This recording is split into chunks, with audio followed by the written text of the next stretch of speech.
Hey guys, welcome to Dual Pulse TCG. Today we are doing episode 2 of our straightforward deck list, looking at the edgelords themselves, Shadow Paladins. We're going to be going over the basics of each card. We're not going to go into in-depth details, so if you need to pause the video to read the exact text, go for it. But we're going to go over the basics, why they're in there, what they do. So let's get to it. We play 4 copies of Illusionary Revenger Mordred Phantom, whose skill is Auto on Van. When your Blaster Dark is placed on rearguard, you get an imaginary gift force. So basically what we're trying to do is to spam as many force markers into play as possible to just overwhelm our opponent with sheer power, which then leads to his second skill, which is Auto on Van. When it attacks, if your opponent's Vanguard is grade 3 or greater, costs Counterblast 1, stand all of your Blaster Dark, and they get power plus 10,000 until the end of turn. So not only are we creating huge columns with multiple force markers, we're also getting to restand our units to get multiple attacks through, which is the power of this deck, and it has a very consistent engine to get that off. This list is only playing one other grade 3, and that is 3 copies of Danger-lunge Dragon. Now this is our ideal finisher, so in a perfect scenario we ride our second Mordred Phantom going into our turn 4, providing us with the cost necessary for Danger-lunge Dragon's second skill, which is Auto on Van or Rearguard. When it attacks, if you have 3 or more force markers, cost Soul Blast 1 grade 3.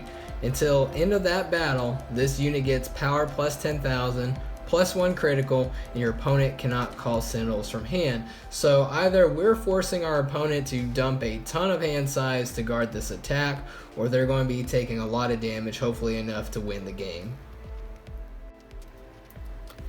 Going into our grade 2 lineup, we play 4 copies of Nullity, Revenge, or Masquerade, which is an amazing consistency card, which allows us to, when it's placed, look at the top 7 cards of our deck and either add a Blaster Dark or Mordred Phantom that we find there at the cost of retiring one of our rear guards. 4 copies of Blaster Dark. This is our main combo piece to spam as many force markers into play as possible with Mordred, and also our restander for multiple attacks. And 1 copy of Cursed Lancer for those situations where we need that extra counterblast. Moving into our grade 1 lineup, we play 4 copies of Skull Witch Nemain. She allows us, using her ability, to find other 5k units every turn. 4 Blackwing Swordbreaker. She allows us to net more cards and find our combo pieces. 4 copies of Transient Revenger Masquerade. He's just another way for us to get back our Blaster Darks from drop zone. 3 copies of Dead Armor Dragon to force our opponent to guard with more cards than they might like to. And 2 copies of Ensnaring Mage Conohr. This is a tech card that combos with Nemain to open up more rearguard space, but also allows us to have more initial shield value that our opponent may not expect us to have when they're making their attacks.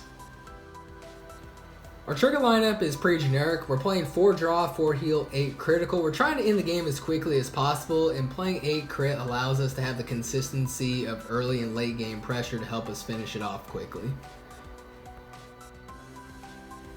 Well guys, there you have it, Shadow Paladins. If you liked the video, smash that like button and hit that subscribe button to the channel if you haven't already. It really helps me out a lot and it means the world to me. But let me know in the comments below what kind of tech cards you guys run in your own Shadow Paladin builds.